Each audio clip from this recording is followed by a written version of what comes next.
We also have the moon in Aquarius at the moment. So when the moon is in Aquarius, you need to put yourself out there in the world, aka like-minded individuals. But also you have to be very careful and aware that the sun is in Scorpio. So this is also a learning phase where you need to learn how to associate yourself and learn how to transform certain things that you associate yourself with. Because not everything that you associate yourself with is worth associate yourself with. Also, networking is basically one of the good starts. We also can basically just say, oh, why don't we just basically meet up in person or things of that nature? But of course, there's certain emphasis on how you do things. You want to pretty much get to know a person, place, a thing. And you also got to basically get down to the details. And you got to basically be on board with whoever you're connecting and, of course, associating yourself with. Because you could be basically guilty by association during this time. And, of course, this is what can get you transformed for the wrong reasons. Also, with the moon and Aquarius at the moment, this is all we are going to basically react and respond towards fixated in our own ways of being unique individual when it comes to our way of communicating, conversating, sharing ideas, and of course having our own unique way of pretty much bringing our ideas together when it comes to the like-minded individuals that we have connections with.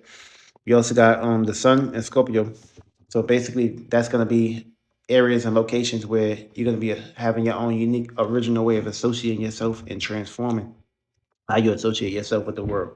I mean, so the moon is in the career. So of course that's what we're gonna basically be reacting, responding to individuals that we all associate with in the unknown references or areas or locations that you normally won't associate yourself with individuals. You're gonna basically be attracting and of course manifesting that.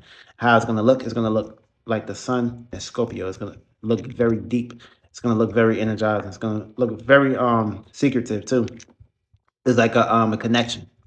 It's like a two-way connection in that perspective, in that process. That's how it's gonna basically be looking. Now, all fixed signs, you guys are gonna basically be getting squared or opposed during this time. So all fixed signs or wherever you have the fixed signs in your charts, those are gonna basically be the areas and locations that you are gonna basically be going through those emphasis. We also got Saturn and Aquarius. So of course Saturn just went direct. So that means when Saturn is direct, you need to basically be very direct when it comes to your associations, your groups, what you're building on, what you're conducting yourself with, these things that you are associating yourself with, these things that you are making a commitment with, all these things worth associating yourself or your time and your energy with these things, because that's those are one of the phases that you gotta basically question on a day-to-day basis. Because you can basically be like you can have an idea, you can have a feeling. Both of these things may not basically be matching.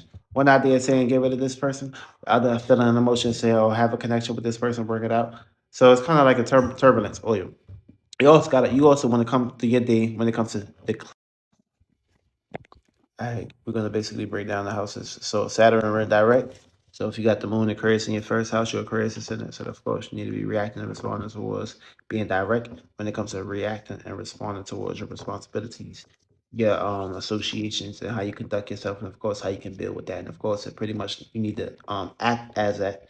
Your actions need to be geared towards Sun and Scorpio, being deep on it and having emotional connection or transforming it, but and learn how to transform it. Second house. This is pretty much putting yourself into a circumstance situation, being direct when it comes to reacting and responding towards associating yourself, whatever you're building on, whatever gifts and talents that you pretty much have to pretty much bring down on the ground. You need to basically go ahead and, of course, put yourself into a circumstance situation of getting that situated, and also it needs to look like Scorpio. You need to basically be very deep on it, aka maybe you got eyes. Like being that it's in the second house, but of course, you basically need to learn the equilibrium and balance when it comes to these both of those spectrums. If this is in the third house, you need to be very direct when it comes to associating yourself, when it comes to constructing communities and boundaries that you pretty much can build with, and then it needs to look like Scorpio, deep and very passionate. Fourth house. This is basically reacting and responding toward being deep and direct when it comes to building structures, dealing with home and family and privacy, and of course, you need to look like Scorpio, very deep and penetrative. Fifth house. This is reacting and responding towards being direct, and of course, building and constructing, and of course, working on your gifts and your talents, and of course, you need to be very deep and of course, passion. You need to very pretty much put out those actions and of course, those characteristics. Sixth house, reacting and responding towards building structure when it comes to your work, health routines, and what you got going on a day-to-day basis. And then it basically need to be very deep and penetrative. Seventh house, this is reacting and responding towards building relationships, partnerships, and marrying it, putting a ring on it. And of course, it need to be very deep in that perspective. Eighth house, this is basically building structure when it comes to your passion, motivations, your desires, and your intents. And it basically need to be very deep, even though it's already deep, but it basically need to be deeper.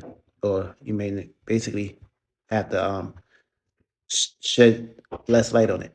Ninth house, building structure and being very direct when it comes to experiences and getting deep with it. And of course, 10th house, this is basically building that status and getting down to the ground with it. And of course, having the power and control to pretty much formulate it and construct it. 11th house is pretty much associating yourself, building your association, building the right groups, the right friends that you can have teamwork, make the dream work with.